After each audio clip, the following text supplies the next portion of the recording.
एक अपरिचित संसार की समझ, अलबिरूनी तथा संस्कृतवादी परंपरा, समझने में बाधाएं और उन पर विजय।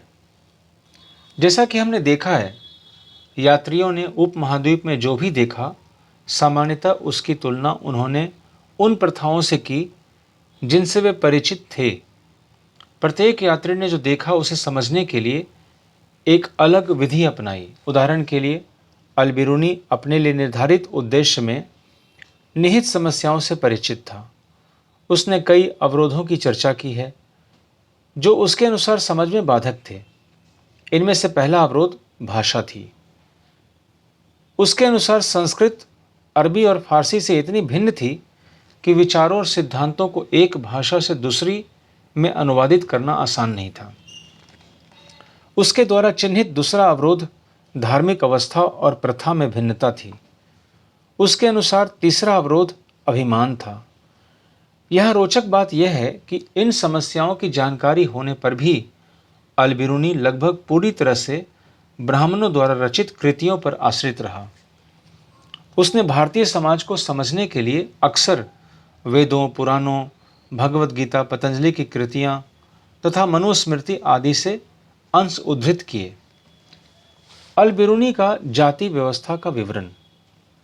अलबिरूनी ने अन्य समुदायों में प्रतिरूपों की खोज के माध्यम से जाति व्यवस्था को समझने और व्याख्या करने का प्रयास किया। उसने लिखा कि प्राचीन फारस में 4 सामाजिक वर्गों को मान्यता थी: घुड़सवार और शासक वर्ग, भिक्षु, अनुष्ठानिक, पुरोहित तथा चिकित्सक, खगोल शास्त्री तथा अन्य वैज्ञानिक, और अंत में कृषक तथा शिल्पकार। दूसरे शब्दों में वह यह दिखाना चाहता था कि ये सामाजिक वर्ग केवल भारत तक सीमित ही नहीं थे। इसके साथ ही उसने यह दर्शाया कि इस्लाम में सभी लोगों को समान माना जाता था और उनमें भिन्नताएं केवल धार्मिकता के पालन में थी। जाति व्यवस्था के संबंध में ब्राह्मणवादी व्याख्या को मानने के बावजूद अलबिरूनी ने अपवित्रता की मान्यता को अस्वीकार किया। उसने लिखा कि हर वस्तु जो अपवित्र हो जाती है, अपनी पवित्रता की मूल स्थिति को पुनः प्राप्त करने का प्रयास करती है और सफल होती है। सूर्य हवा को स्वच्छ करता है और समुद्र में नमक पानी को गंदा होने से बचाता है। अलबिरूनी जोर देकर कहता है कि यदि ऐसा नहीं होता तो पृथ्वी पर जीवन असंभव होता। उसके अनुसार जाति व्यवस्था में सन्निहित अपवित्रता की अवधारणा प्रकृति के नियमों के विरुद्ध थी।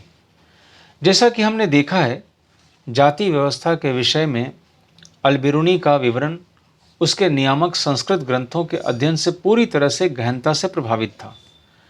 इन ग्रंथों में ब्राह्मणों के दृष्टिकोण से जाति व्यवस्था को संचालित करने वाले नियमों का प्रतिपादन किया गया था, लेकिन वास्तविक जीवन में यह व्यवस्था इतनी भी कड़ी नहीं थी। उदाहरण के लिए, अंत्यज नामक श्रेणियों में सामान्यतः यह अपेक्षा की जाती थी कि वे किसानों और जमींदारों के लिए सस्ता श्रम उपलब्ध करें।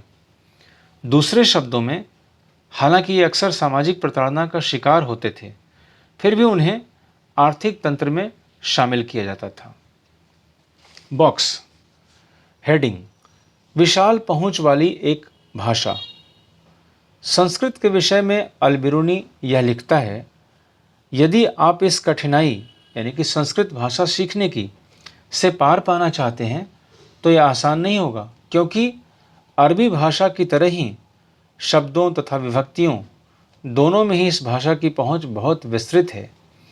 इसमें एक ही वस्तु के लिए कई शब्द, मूल तथा व्युत्पन्न दोनों प्रयुक्त होते हैं और एक ही शब्द का प्रयोग कई वस्तुओं के लिए होता है, जिन्हें भली प्रकार समझने के लिए विभिन्न विशेषक संकेत पदों के माध्यम से एक दूसरे से अलग किया जाना आवश्यक है। ईश्वर ही जानता है। यात्री हमेशा उन्हें बताई गई बातों पर विश्वास नहीं करते।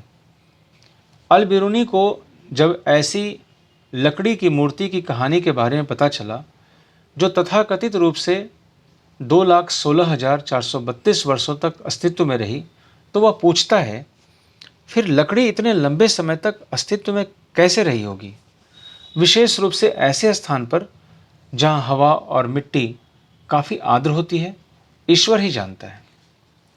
स्रोत 5, वर्ण व्यवस्था। अल बिरूनी वर्ण व्यवस्था का इस प्रकार उल्लेख करता है। सबसे ऊंची जाति ब्राह्मणों की है, जिनके विषय में हिंदुओं के ग्रंथ हमें बताते हैं। वे ब्रह्म के सिर से उत्पन्न हुए थे, और क्योंकि ब्रह्म प्रकृति नामक शक्ति का ही दूसरा नाम है और सिर शरीर का सबसे ऊपरी भाग है, इसलिए ब्राह्मण पूरी प्रजाति के सबसे चुनिंदा भाग हैं। इसी कारण से हिंदू उन्हें मानव जाति में सबसे उत्तम मानते हैं।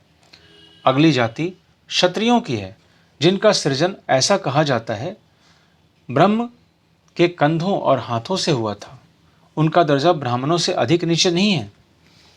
उनके पश्चात वैश्य आते हैं, जिनका उद्भव ब्रह्म की जंघाओं से हुआ था। शूद्र, जिनका सृजन उनके चरणों से हुआ था। अंतिम दो वर्गों के बीच अधिक अंतर नहीं है, लेकिन इन वर्गों के बीच भिन्नता होने पर भी ये एक साथ एक ही शहरों और गांवों में रहते हैं, समान घरों और आवासों में मिलजुल कर।